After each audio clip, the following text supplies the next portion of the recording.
Hi, today I want to talk a bit about this band, Pere Ubu, and this album, The Modern Dance from 1978, their debut album.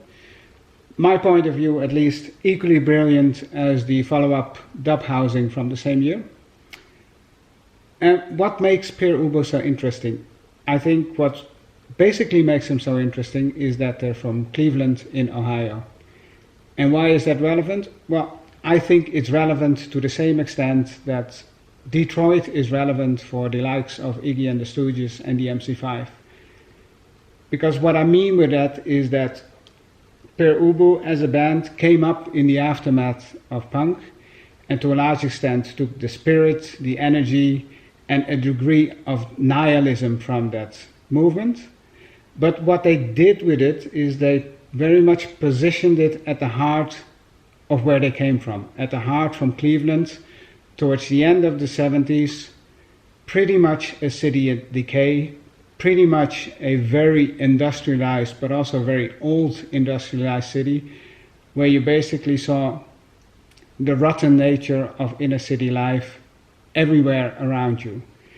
And the way they treated this is that, well, basically the band has been called post-punk, has been called avant-garde, has been called experimenters with early electronics, and all of those and a dozen of other nomers are not really misnomers, but are only partially correct.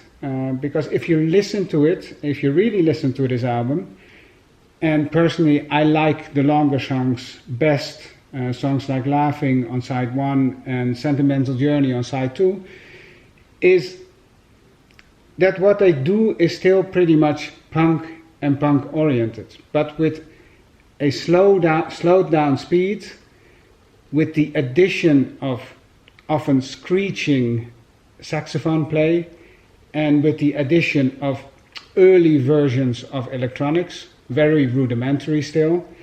They managed to create a soundscape that so much reflects the city that they lived in that it becomes more than just interesting, that it becomes more than just music. I call what they do basically lessons in psychogeography, difficult word, but basically means that what you do, the art that you create, in this case the music, is so much related to where you come from and the situation that you're in, that basically becomes your full notion of art. And that is a very difficult explanation and probably not even correct. But when I listen to Pere Ubu, I don't only listen to it musically, I also listen to it as a history lesson. And still, songs are great, album is great, and like I said, this one, The Modern Dance, and also the follow-up Dub Housing, are great, classic, post-punk albums. Thank you.